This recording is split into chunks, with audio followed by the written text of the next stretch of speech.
Le soir, avec Marceau. Radio X. 8h05, chronique de l'enquêteur du paranormal, c'est maintenant. Christian Page, mes hommages. Christian Page, mes hommages. Oui, salut Yannick. Bonjour, comment allez-vous? Ah oui, ça va bien. Ça va bien, ça va bien. Est-ce que vous êtes prêt pour votre conférence à la fin du mois à Québec? Ben oui, bien sûr. La science à l'épreuve, en fait, c'est le paranormal à l'épreuve de la science. Oui.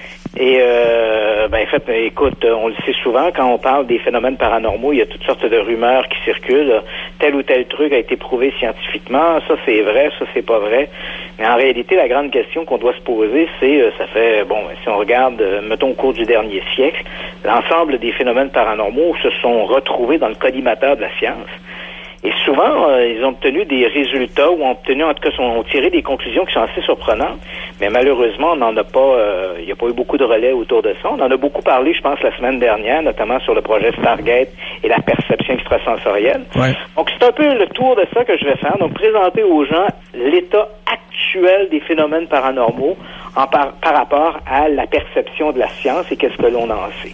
Donc, à partir de là, les gens auront une vision relativement objective de quelle est la position science et la position paranormale. Donc, c'est le 28 avril, c'était à Québec, à l'Université Laval. Oui, et toute l'information sur mon site web, le www.christianpage.ca. C'est un samedi. Ça commence à quelle heure, ça, ta conférence, le samedi? 19h30, et généralement, ça, c'est en théorie, c'est supposé de se terminer aux alentours de 22h30, 23h, mais avec les périodes des questions, et tu me connais, je suis toujours un gars qui est assez volubile. Ah ouais? Fait qu'on me pose une question, puis ça me prend 45 minutes de répondre, mais bon. Donc, dans votre question, essayez d'avoir le même truc que moi. Christian, en 30 secondes, est-ce que tu peux nous expliquer? C'est ça. Donc, en 30 secondes, tu sais, oui. OK. Donc, christianpage.ca, vous allez dans l'onglet conférence, puis vous allez avoir tous les détails. Il te reste pas mal de place? Il reste encore, je dirais, une trentaine de places, là. C'est très vrai. Il y a pas de problème pour les gens. Il n'y a pas de problème. On parle du 911 ce soir? 911? Oui. Si t'es possédé par le démon. Si je suis possédé par le démon? Ouais. Ben oui, écoute, c'est ça. En fait, la situation est la suivante. On le sait, on en a, même à quelques reprises, je t'ai parlé de ces sujets-là. Oui. Le phénomène de la possession diabolique. Donc, ce phénomène de la possession diabolique, il est en augmentation au cours des 10 dernières années. Il y a eu une sorte d'augmentation foudroyante autour de ça. Est-ce que c'est attribuable au cinéma qui a fait plusieurs films? Parce que, faut se rappeler, on avait eu dans les années 70, en fait, en 72, 73, le film L'Exorciste en 73.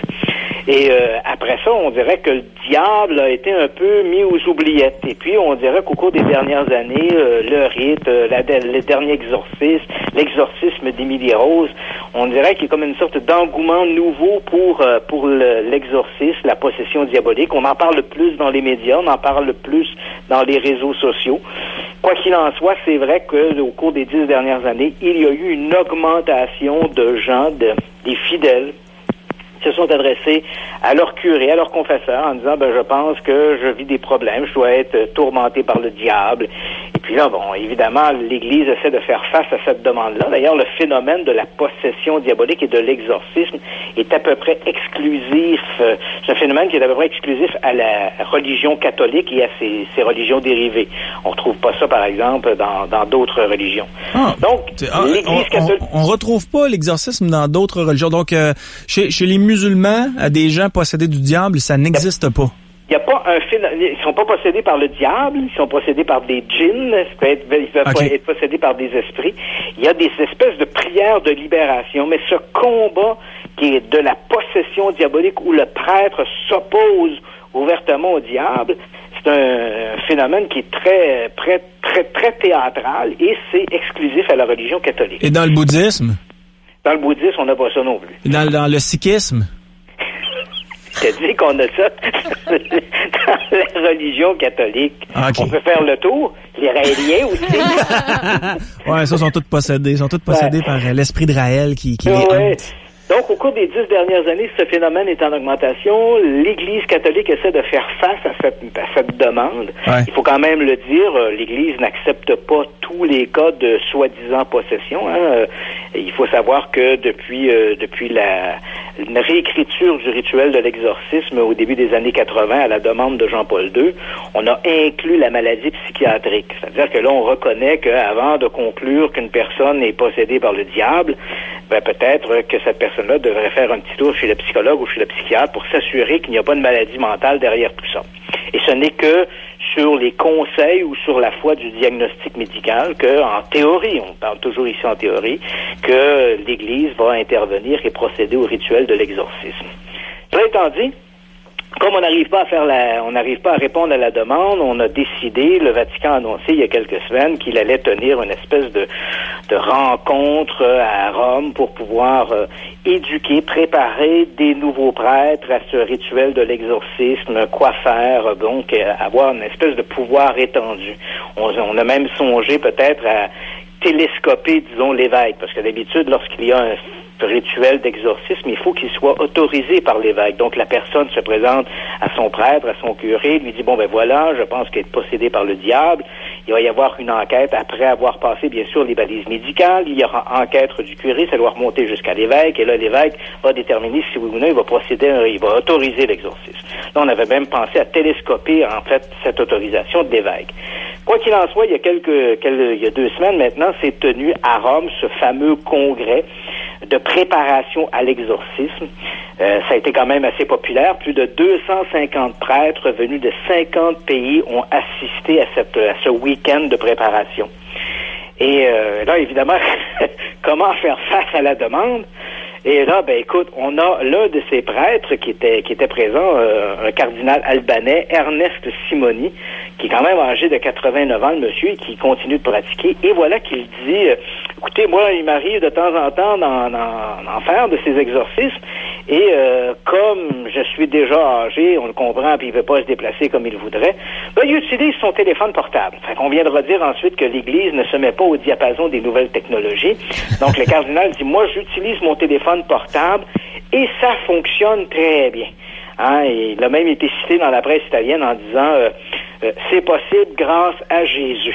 Écoute, grâce à Jésus, Samsung et Apple, maintenant on peut s'exorciser grâce au téléphone portable. Donc il suffit simplement de donner un coup de fil au fidèle qui est tourmenté par le diable et quelques bons mots comme ça et merci, bonsoir, le diable rentre chez lui. Est-ce que tu sais à quoi ça me fait penser, Christian? Non, vas-y. Dans notre famille, là, en fait, dans toutes les bonnes familles, on connaît tous quelqu'un qui dit « arrêtez le sang ». Puis dans toutes nos familles, il y a toujours quelqu'un qui dit « c'est vrai, cette personne-là arrête le sang ».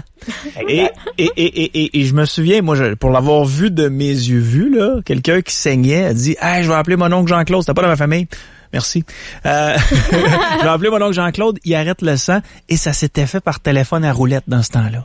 Oui, je comprends. Ouais. Fait que là, la personne appelle, puis elle dit à mon oncle Jean-Claude, je me suis fendu un doigt, ça saigne, mon oncle Jean-Claude, peux-tu arrêter le sang? Et mon oncle Jean-Claude, par des incantations, réussissait à arrêter le sang. Alors, ça, c'est un espèce de phénomène populaire qu'on retrouve effectivement, là, un phénomène assez qui a commencé d'abord comme une espèce de phénomène paysan et puis qui est toujours très populaire.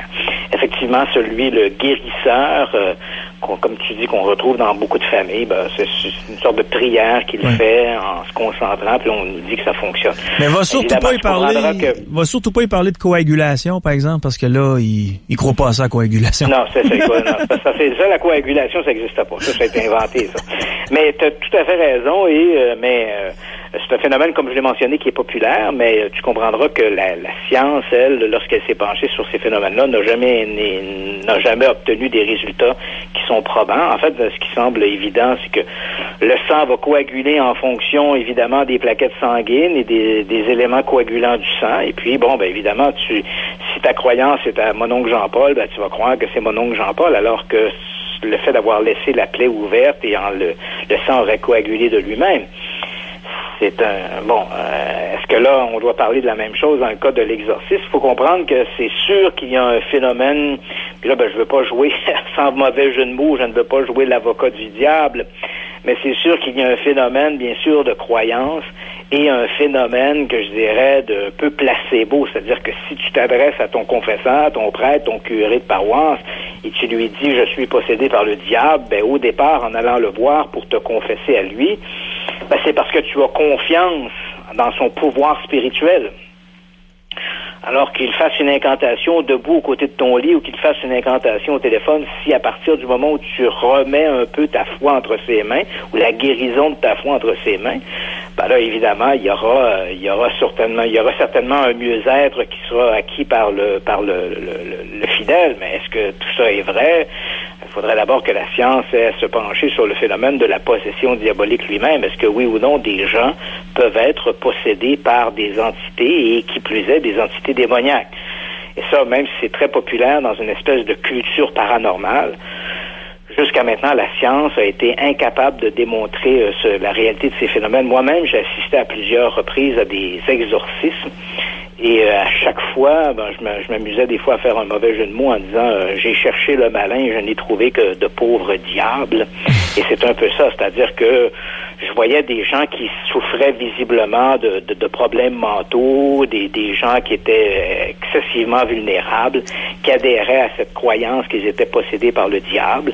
Et au Québec, il y a quelques prêtres, je les nommerai pas, mais il y a quelques prêtres, et on parle ici de prêtres catholiques, qui sont tout à fait là, dans le circuit de l'Église catholique, et qui, comme je l'ai mentionné, ce sont des prêtres qui, en théorie, lorsqu'un fidèle se confie à lui pour lui dire « je suis possédé par le diable », il y a un mécanisme qui doit être respecté et remonter jusqu'à l'évêque. Il y a quand même des prêtres qui acceptent, des prêtres souvent dans des régions un peu éloignées, qui acceptent de procéder à un rituel d'exorcisme de leur propre chef, sans en parler au-delà de la communauté ecclésiastique ou sans même remonter à l'évêque. Ces gens-là décident de faire eux-mêmes des exorcismes. Donc, j'ai participé à quelques-uns d'entre eux. J'ai rien vu là-dedans qui me permettait de croire en une présence démoniaque ou diabolique. En fait, faut pas se cacher non plus, il n'existe que très, très peu de documentation à ce sujet-là.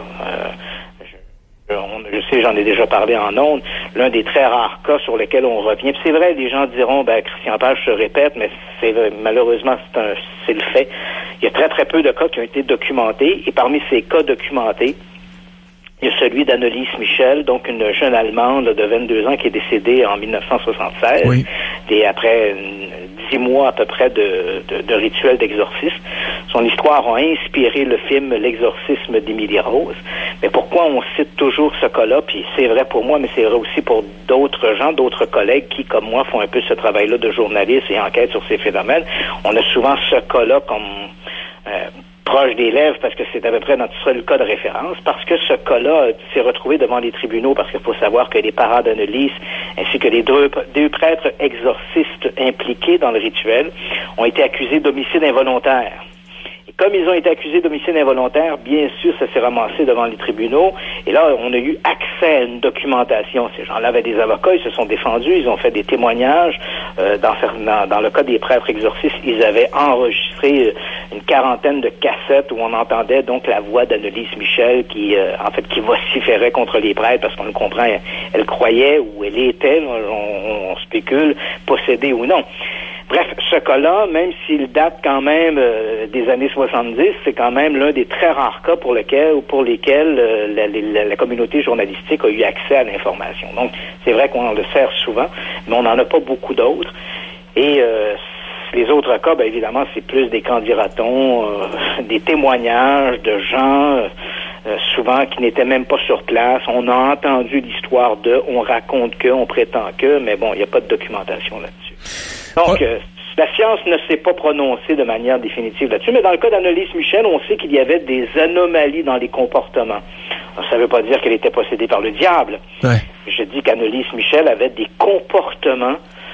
Je citerai là-dessus le docteur Régis Solery de l'UQTR qui parle toujours de ce cas-là en prenant bien soin de préciser qu'on parle ici d'un syndrome de possession.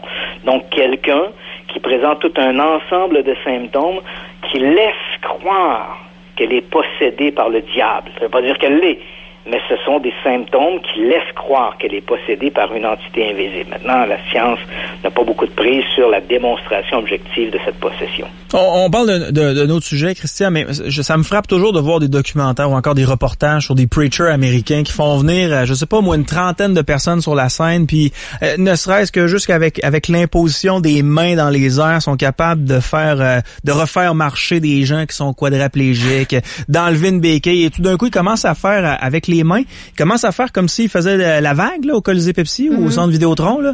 Puis là, tu vois tout le monde qui tombe à terre par la force de l'imposition des mains, la force de Dieu. Puis là, tout le monde crie « Alléluia !» Puis tout le monde embarque là-dedans. Je me dis, Caroline...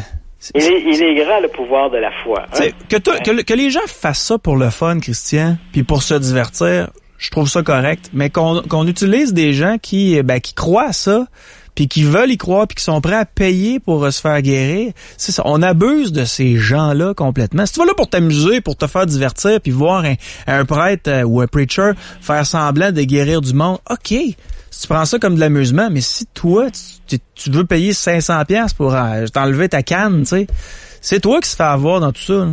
Oui, tu sais qu'il y a des phénomènes un peu d'hystérie collective avec des mécanismes déclencheurs qui ont été étudiés par des psychologues. Et c'est assez étonnant de voir comment des gens vont être des suiveux. Hein, quand je dis suiveux, entre guillemets, c'est-à-dire que dans des cas où tu parles de ces fameux preachers, il peut arriver que parmi l'assistance, il y ait 3 ou 4 personnes qui soient de connivence avec le preacher. Oui. Et donc, ces personnes-là s'avancent. Et là, il y a une foule de gens qui s'avancent avec eux, là, mettons 10, 20 ou 30 autres fidèles qui s'avancent également. Et là, avec ces rituels, à un moment donné, les personnes qui sont de connivence avec le preacher vont soudainement tomber à terre, vont être pris de convulsions, laissant croire qu'une espèce d'action divine qui se produit. Et il y aura parmi l'assistance des gens qui vont, en voyant ça, qui vont également ressentir ces symptômes-là et vont tomber à leur tour.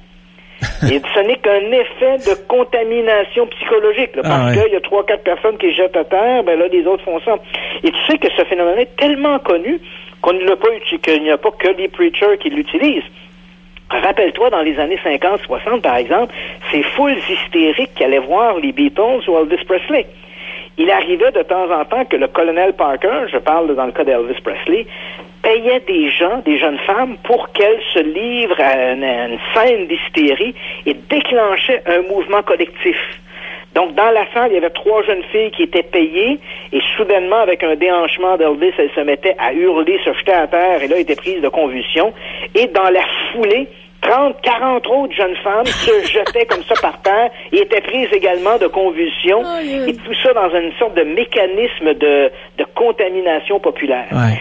C'est extraordinaire tout ce que les psychologues et les neuroscientifiques connaissent de ces mécanismes-là du comportement humain. C'est tout à fait surprenant. Ouais. Donc, c'est sûr que ces mécanismes-là, lorsqu'ils sont bien gérés et bien contrôlés, évidemment, des preachers, des artistes pourront éventuellement l'utiliser. Des hypnologues de scène utilisent ça également. Oui. On livrera pas de secret là ici là. Lorsque un hypnotiseur de scène fait monter sur scène des gens, 30, 40, 50 personnes choisies dans l'assistance, il y a parfois des gens là-dedans qui sont de connivence avec l'hypnotiseur. Et là, quand lui dit « OK, vous êtes hypnotisé, vous êtes un chef d'orchestre », ces 2-3 personnes-là qui sont de connivence avec l'artiste se mettront à jouer des bras comme s'ils dirigeaient un grand orchestre et ils seront suivis par d'autres personnes qui vont embarquer dans cette espèce de folie, même s'ils ne sont pas tout à fait sous le contrôle de l'hypnose. C'est quand même assez surprenant ce que le comportement humain peut présenter d'anomalies. Ça, ce phénomène d'hystérie collective, il est tout à fait surprenant. Hey, toi, quand tu regardes ce type de spectacle-là, tu dois être plate en maudit à côtoyer quand on est à côté de toi. Ça, puis les spectacles de magie. Je connais à peu près, j'ai beaucoup d'amis qui sont des magiciens ou des mentalistes. Ouais. Et je connais des trucs. Tu sais. Tu penses qu'il est passé à travers le mur, là. Mais c'est pas vrai. Tu penses que la fille est disparue. Ben non. Puis là, j'explique comment il s'y est pris. Mais c'est un peu poche. t'as dit, hey, le prochain sujet de l'enquêteur du Paranormal, tu nous annonces peut-être une prochaine fin du monde, une autre fin du monde. Encore. Et oui, je me sentais le besoin de parce qu'à un moment donné, tu sais, c'est un peu comme Nostradamus. À force de dire n'importe quoi sur n'importe quoi, il y aura forcément quelque chose qui va se produire. Oui, un jour, tu vas réussir. Ouais, à un moment donné, j'annoncerai une fin du monde, ben, elle va arriver. Voilà. Les gens se rappelleront, hein, ceux qui resteront, s'il en reste, diront, mon Dieu, quel voyant extraordinaire. Mais dans le cas présent, c'est vrai que chaque année, on a ce lot de prédictions qui nous annoncent des fins du monde. Et souvent, c'est un peu tiré par les cheveux de comment les gens arrivent à ça. Et là, voilà, je l'ai dit tout de suite, la prochaine fin du monde est pour la semaine prochaine. Donc, mardi prochain, le 23, si vous avez des courses à faire, c'est mieux de rester chez vous. Et ce que l'on nous évoque, écoute, c'est pas la première fois En fait, c'est un peu un milieu de gens qui sont un peu apocalyptiques, des gens qui ont des espèces de visions aussi complotistes. Donc, ces gens-là arrivent par une espèce de calcul. Ils mélangent des écrits religieux avec des interprétations ou des prédictions du genre Nostradamus. Donc, ils font une espèce de pizza avec tout ça. Et puis, ils arrivent finalement à cette conclusion que le 23 avril prochain marquera le début d'une fin du monde. Et je dis début d'une fin du monde parce que le concept qu'ils évoquent, c'est qu'il y aurait une espèce de planète vagabonde, hein, nommons-la comme ça, une planète qui s'appellerait la planète Nibiru. Ce serait donc... Et cette planète-là, ben, ça serait en fait, il y aurait même eu des extraterrestres de cette planète Nibiru qui auraient visité autrefois le peuple de l'ancienne Sumer. Hein, donc, on voit qu'ils ont depuis longtemps des contacts avec l'humanité. Bref, cette planète Nibiru est une espèce de planète vagabonde dans l'espace. Ça nous rappelle quasiment cette série des années 70. Tu te rappelles, j'imagine qu'il y a des auditeurs qui s'en rappellent, toi Yannick, je ne sais point, et qui s'appelait Cosmos 1999. Où la Lune s'était détachée de l'orbite terrestre et elle vagabondait dans le cosmos. Donc là, on a un peu la même chose, mais cette planète Nibiru, comme ça, s'approche de la Terre, et à partir du 23 avril prochain, toujours selon la prédiction de ces gens visionnaires, son phénomène d'attraction commencerait à déclencher un effet domino qui engendrerait, tremblement de terre, marée énorme, tsunami, et ça serait le début de la fin. Évidemment, ces gens-là soutiennent que la NASA est au courant de l'approche de cette planète Nibiru, mais évidemment, elle garde le secret parce que tu comprendras que il n'y a rien à faire. Donc, ça donne rien de céder à la panique puisqu'il n'y a rien à faire. Ce qui nous étonne quand même, c'est qu'à travers le monde, il y a plein d'astronomes amateurs, et tu comprendras que ces astronomes amateurs auraient bien vu cette planète Nibiru s'approcher, mais aucun d'entre eux n'en a jamais parlé. Et qui plus est, cette histoire de planète Nibiru qui s'approche, c'est un peu un phénomène qui est cyclique. Hein? Disons qu'aux États-Unis, le principal propagandiste de cette histoire-là est un type qui s'appelle David Meade, une espèce de preacher qui a des visions apocalyptiques, qui favorise les théories du complot. Donc lui, il est à peu près sur toutes les tribunes où il raconte cette histoire-là. Ouais. Ce n'est pas la première fois qu'il ressort ça. Il en avait déjà parlé dans les années 2000. En fait, il en avait parlé en 2003. Il l'avait ressorti en 2012. Tu te rappelles ces fameuses prédictions, là, le calendrier Maya et décembre 2012. C'était lui qui était derrière ça? Voilà, donc à ce moment-là, il avait pris la parole et avait évoqué également le spectre de cette planète Nibiru. Ouais. Et là, voilà que après être retourné à sa planche à calculettes, il est arrivé avec de nouveaux chiffres, de nouveaux calculs, et il nous annonce donc pour le 23 avril prochain cette fin du monde. Donc, je tenais simplement à le dire comme ça. À un moment donné, comme je le dis, si ça se produit, les gens, je gagnerai certainement en popularité sur mes dons de voyance. Ben voilà. Dans son cas, lui, c'est peut-être un 4 de 7, là. Hey, on parle... Oh, là, il va falloir que je sorte mon espagnol. C'est un peu loin, mon espagnol, mais tu nous parles d'un périodique scientifique du nom de Acta Astronomica qui a publié une réflexion assez particulière concernant les extraterrestres. Oui, en fait, c'est un groupe de chercheurs qui est dirigé notamment par un type qui s'appelle Gabriel de la Torre, qui est un chercheur à l'université de Cardiff en Espagne. Et lui et d'autres chercheurs du même genre, ce sont pas il y avait quelques astrophysiciens parmi eux, mais c'était surtout des gens, des psychologues, des psychiatres, des philosophes qui se sont penchés un peu sur cette question du phénomène des extraterrestres. Et la question qui se sont posées, c'est pourquoi est-ce que finalement on les voit pas ou on les capte pas, ces fameux extraterrestres? Et cette réflexion-là, comme je te dis, ce n'est pas une simple réflexion de titre philosophique, hein. Comme je te dis, parmi le groupe, il y avait des astrophysiciens, il y avait des physiciens, il y avait d'autres penseurs, des gens qui étaient aguerris aux sciences.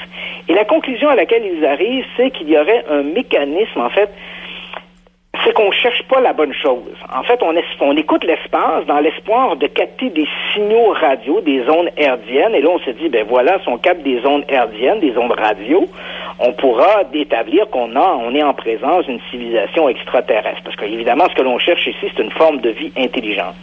Le problème auquel ces gens-là arrivent comme ça dans leur réflexion, c'est que les ondes hertziennes est une très courte période dans l'histoire de la civilisation. Nous, on a découvert ça il y a à peu près un siècle. On a commencé à communiquer par des ondes radio.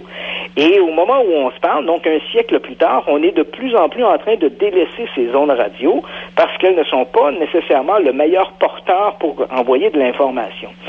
Ensuite de ça, il faut savoir que notre univers est composé en grande partie, en fait, la majeure partie de l'univers est composée d'antimatière, pas d'antimatière, mais de la matière noire qu'on ne voit pas. Les extraterrestres pourraient utiliser cette matière noire, pourraient être dans cette matière noire, pourraient utiliser d'autres types de signaux pour communiquer entre eux, mais nous, on est focalisé sur les ondes hertziennes. Et en psychologie populaire, on appelle ça le phénomène du gorille. Pourquoi le gorille? Parce qu'il y a quelques années, des chercheurs sur des biais cognitifs voulaient démontrer à quel point, lorsqu'on est concentré sur une chose, notre attention est focalisée sur cet élément-là, puis on ne voit pas ce qui se passe autour.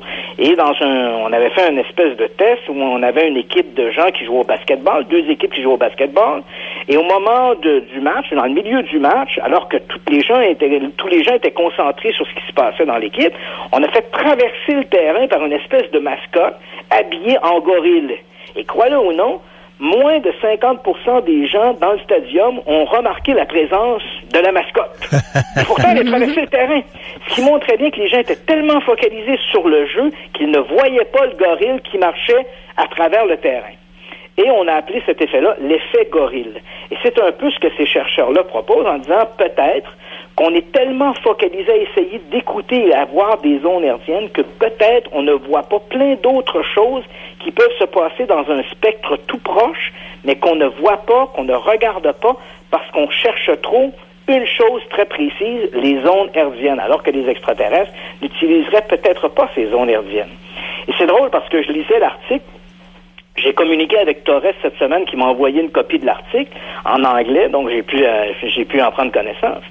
Et ce qui m'a frappé, c'est que, en fait, la proposition qu'il développe, ce n'est pas la première fois que je l'entendais. Je me rappelle, il y a plusieurs années, je me trouvais à New York, j'avais eu une rencontre avec l'astrophysicien Michio Kaku.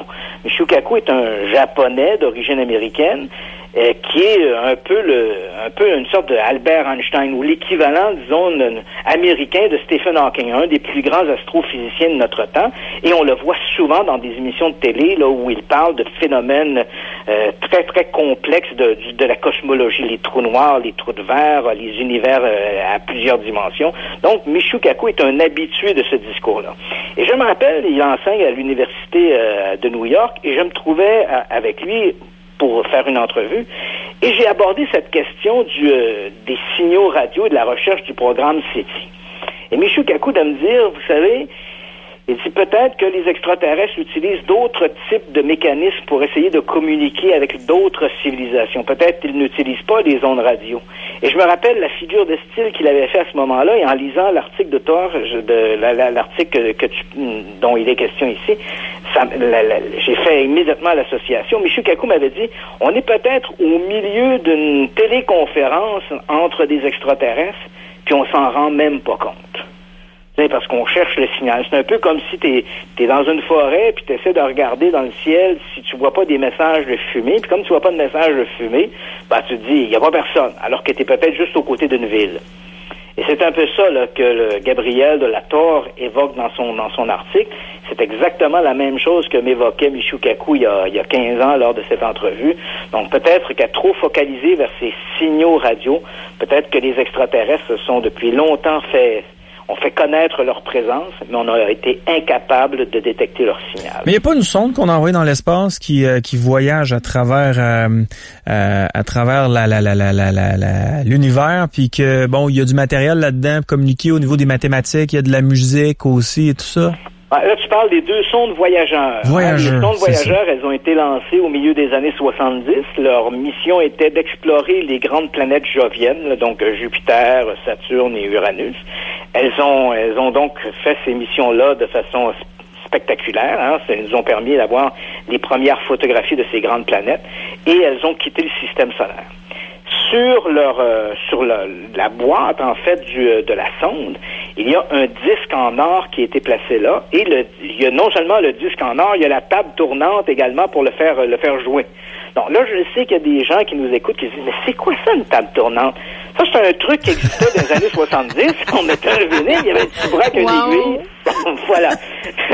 Donc, on s'est dit, on va faire un disque, et effectivement, tu as tout à fait raison, ce disque-là, il est en or, il contient toutes sortes, il contient des mots en une centaine de langues, un bonjour, je crois, il contient des cris de baleines, des chants d'oiseaux, il contient également des pièces musicales, il contient, je sais que parmi la musique, par exemple, on voit de pièces qui sont des pièces de Tchaïkovski, par exemple, jusqu'à des pièces de rock'n'roll, hein. Je pense qu'on a un extrait de Chuck Berry qui chante Johnny B. Good. Ah, oui. Donc, tout ça est sur un disque en or placé sur le flanc de la sonde, et juste à côté, il y a, entre guillemets, la table tournante pour faire jouer le disque, et il y a des espèces d'indications qui sont composées comme par des espèces de hiéroglyphes, là, des schémas qui expliquent le mécanisme.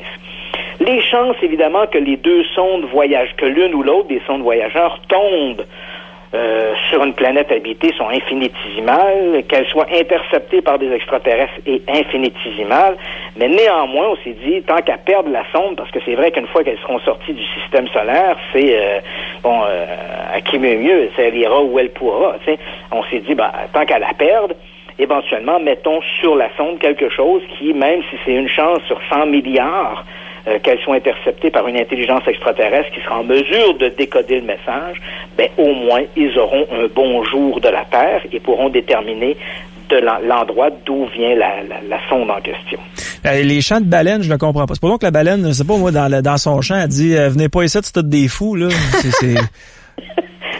Je sais pas, est-ce que je comprends pas? Mais les dernières nouvelles que j'ai eues de Voyager, c'est quand ils ont été capables d'ouvrir les propulseurs, de rallumer les propulseurs.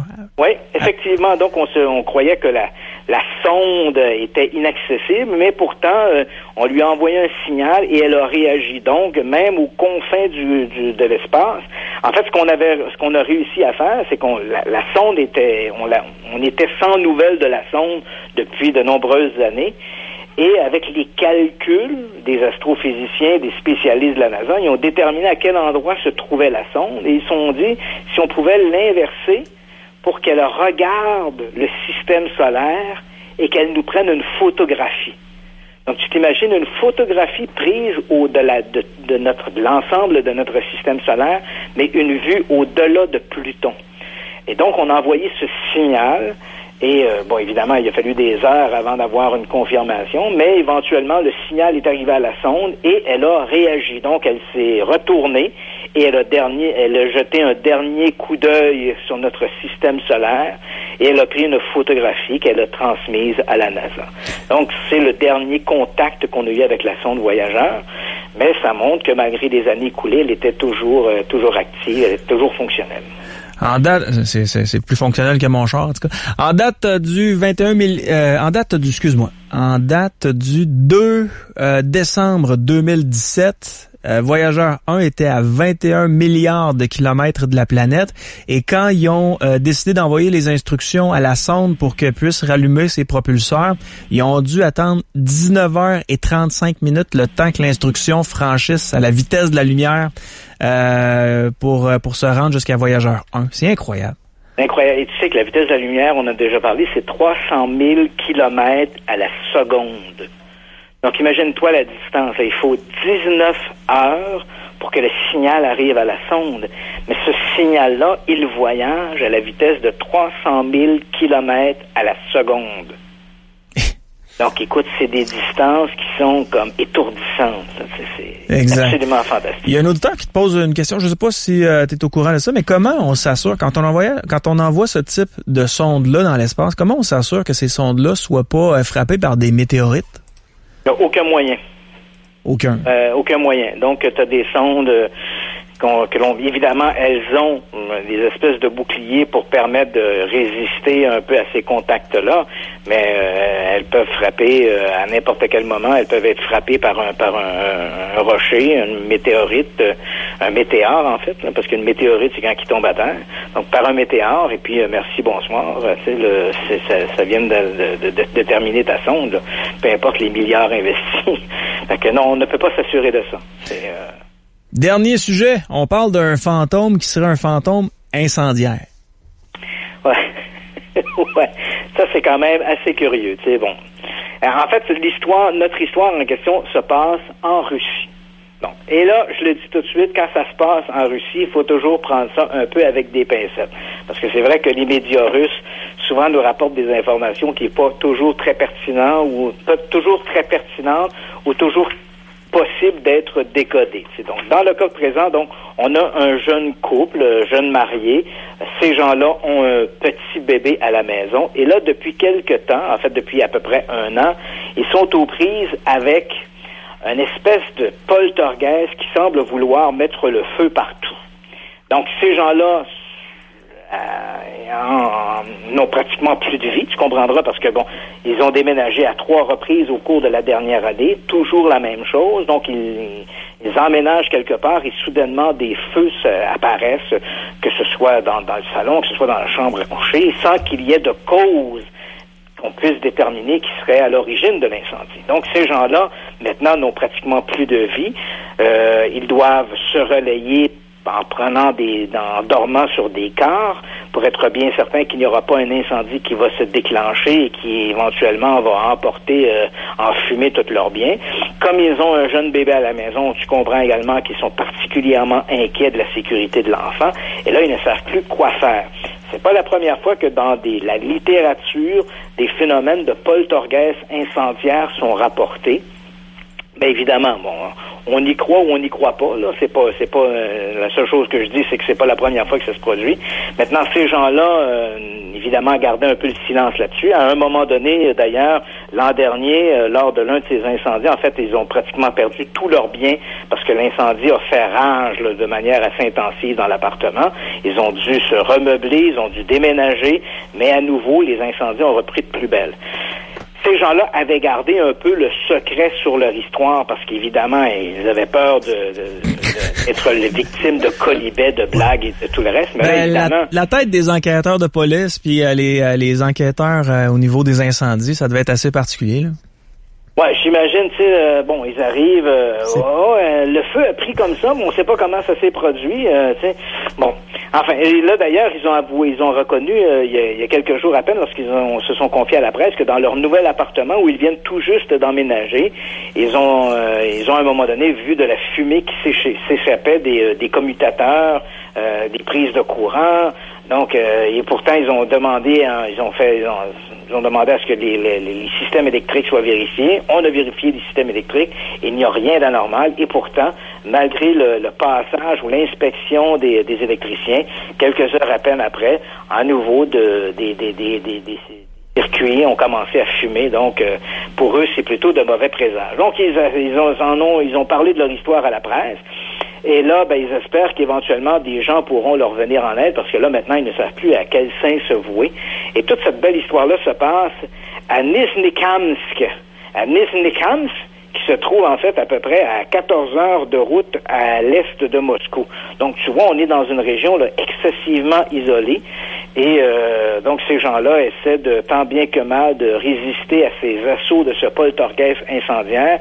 Mais là, ils ont avoué à la presse à cause justement de ces nuits blanches passées à s'assurer que d'autres incendies ne se déclenchent pas comme ça de manière spontanée, ben là, ils ne savent plus quoi faire.